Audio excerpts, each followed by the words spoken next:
All right. Hello and welcome back to All the Mods 8.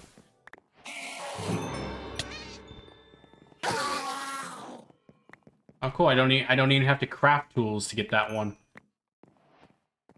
Just got the achievement straight up, and looks like my inventory is now full. So, time to make myself immortal upon being immortal.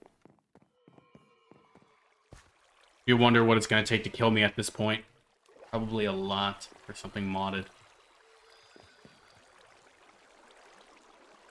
Yeah, if anyone does watch this and does decide to comment on the first thing or decides to comment on this, can you tame allies or whatever they're called?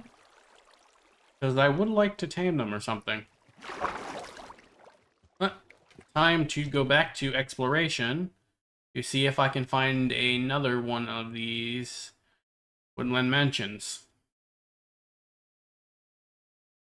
Couple buildings. There's a mine colony. I don't know if it's a mine colony. Oh yeah, that's clearly a mine colony. Just a...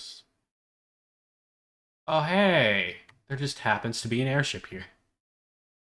That rope looked like a chain. That's what gave it away. Alright, turn off the jetpack. Break the door. Break the door. Ah, here we go. I can go into the air part.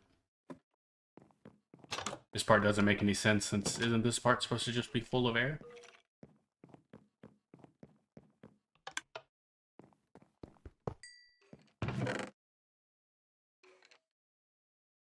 My inventory is starting to fill, so time to throw away the junk. Take the redstone. Quartz is highly valuable. Take the iron door just cause.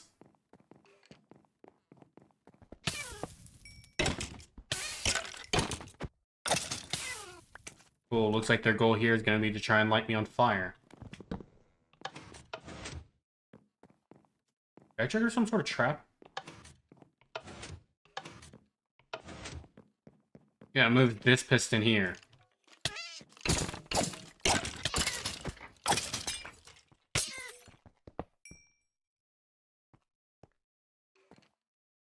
Oh, which sends a signal to here. Turning this off, which... Oh. It's literally just a trap to shoot a one-time arrow at you. That is a lot of free TNT. Don't need leather boots, or... They are blue, I might as well. Oh yeah, got bread. Can store the bread. And I guess I'll store the quiver for now, since I can use that later. Store my arrows. And I want these lamps. I don't need the flesh. Every time I go on an adventure, I always forget the backpack that lets me actually loot.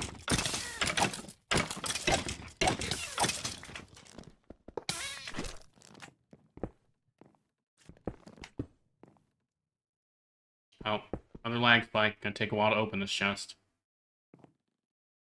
I do wonder what is causing my game to have so much lag. I'm not even on a server, yet it's waiting for server.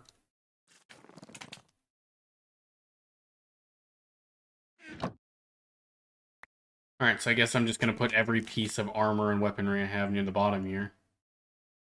Just so I can at least have it out of my inventory. I would like to take some of these fancy things.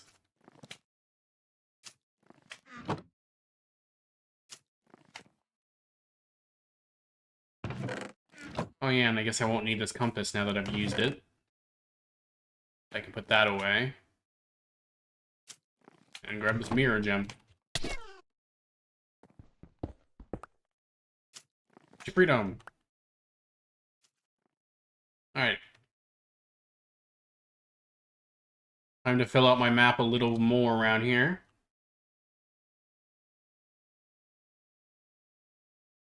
Got all these areas around here. Would like to get this map a bit more filled out so I know what's around.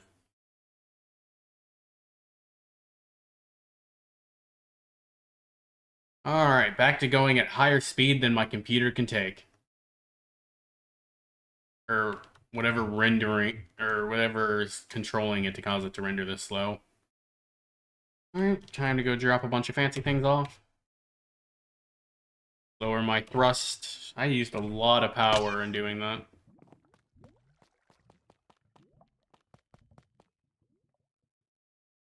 Alright, time to store a bunch of these fancy things I managed to steal.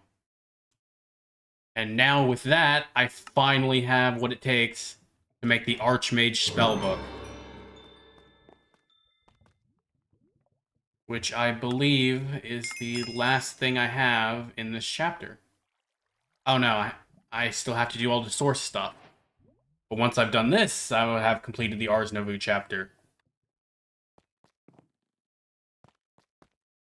So since I'm not going to do any setup with these, I'm just going to cut them out real quick. Alright, that was a bit of an abrupt transition since I decided to use pause. But I just finished crafting all of them. But something I did consider quite interesting is the mycelial source link turns nearby food into power. So if I combine the cellular source link with a agronomic, do I have another agronomic? No, I had to make one real quick. Volcanic, agronomic. But if I combine these two together, I will gain two, and build a potato farm. I can gain 2 sources of source out of it. Yet also, if I add a, or actually no, would that be considered a bone meal effect? Oh, time to test. Ritual Brazier.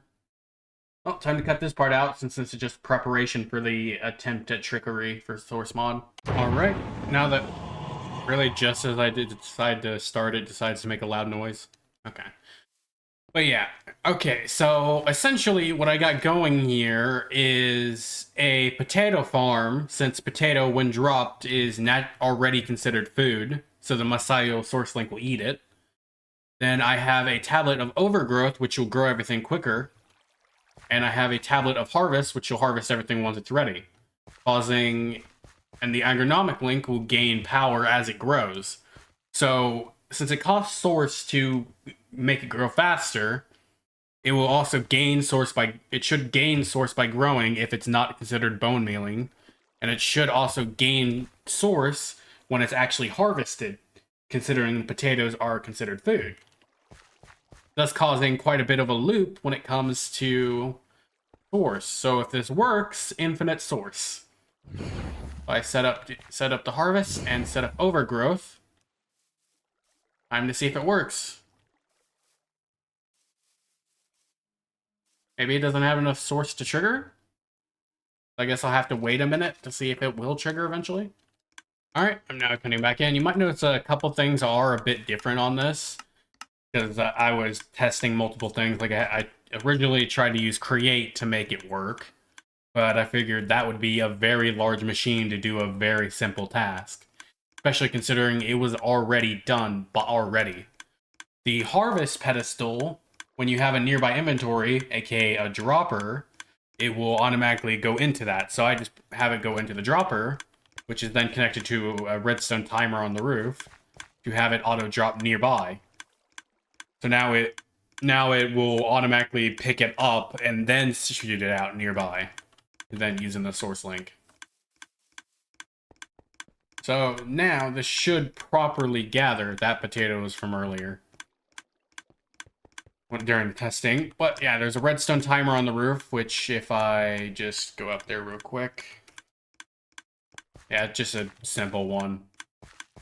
So I can probably afford to shorten it so it's less laggy. Alright, place this here, flip it. Alright. That now creates cycling power. So now that's back on. So if I come back to that and it actually has source in it, I guess I'll know this is... Oh, wait a minute. Alright, so this is not helpful. Trying to run that one is more expensive than it is helpful. But at least this is generating 2 different kinds of source here, so that part's definitely helpful. Since I can use it to generate agronomic and mycelial and have it all automated. So this is now more efficient than almost all my other source farms. Only source harm it doesn't quite beat out is this one right here, since this one is just ran on coal, so it's quite power producing. I'm really starting to think there's no limit on sugarcane. Like that one there, I can't tell if, for a second there I couldn't tell if that was sugarcane or a beacon. Kind of ridiculous.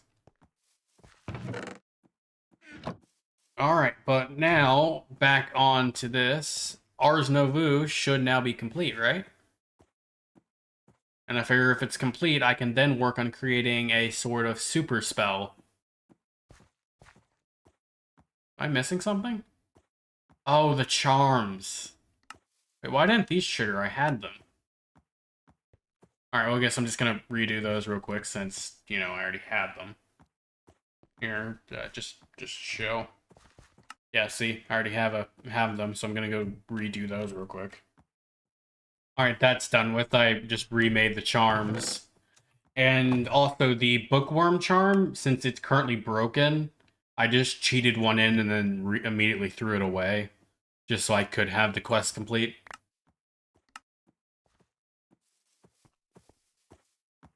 And now, that is the last of those done. Which is now the entire Ars Nova questline complete. Which means next I will work on ore duplication so I can get more of that, which I believe ore duplication is in mechanism, right? Yeah, so I can start setting up that later. Or that is when I get to it. For now, I think it's time to create a new spell. One using tier 3. So I think this one is going to be a orbit. A split orbit. I wonder what kind of chaos that would cause. So, cast spells, duration, additional projectiles. I don't know what adds more projectiles. I guess that would have to be split. And then, I guess AoE would increase its circle size. I don't really want that. I would like to accelerate it so it's faster. And basically what this is going to do is... what kind of spell should I have this do?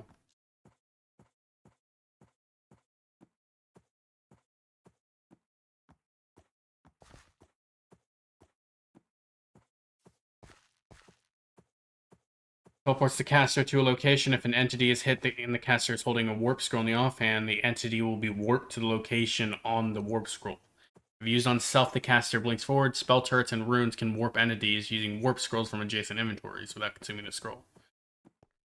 Okay, so essentially Blink can be used to set up teleporting systems with spell turrets. Not particularly useful, but good to know. What is Hex? Applies a Hex effect. Hex increases any damage taken by a small amount while the user is afflicted by poison, wither, or fire. Additionally, Hex cuts the rate of mana regeneration and healing in half. So, if I do this and ignite them, if I Hex them, extend time, ignite, extend time, and where is the other one?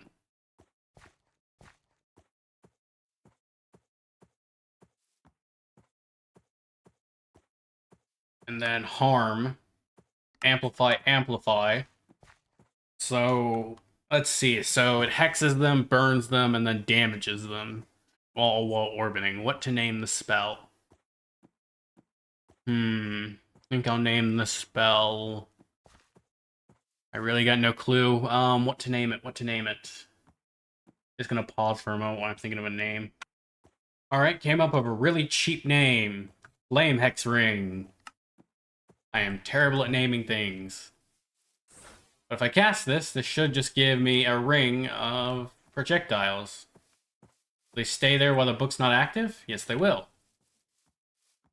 So now I just gotta find something to run into with these. So if I... come on, hit the bee.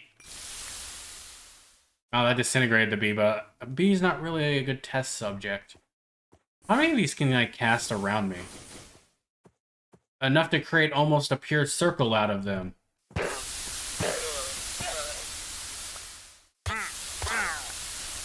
So I can cause a very devastating aura of doom. Okay. Well, I'm just gaining more power and more power. I now don't need to... I can now just stock up on food, so I don't barely need to eat. I take little to no damage since I'm constantly healing. I got great armor that repairs itself based on my mana. I now have a death aura. I have powerful weapons, and I can freeze anything in its tracks and kill low health enemies. So at this rate, dang it, I didn't want to kill a sheep, but good to know. How do I dispel this? Do I need to use a dispel on myself? Where is my dispel trap? Oh, dispel trap. Forgot I modified it to that. If I do that, I can then dispel on myself. Just keep me stuck for a moment, but at least that is the only way I'm going to be able to get rid of it unless I make another spell for it, which I kind of want to bother with. Just going to throw this in my backpack since it's already cooked. Alright, so I guess next thing to work on is ore duplication. Which... I'm going to cut out now. But I guess before I work on ore duplication, I think now it's time to end this episode here, since it has been quite a while I've been recording. So I hope you enjoyed this episode. I hope you enjoyed this series. Thank you for watching if you have. Bye.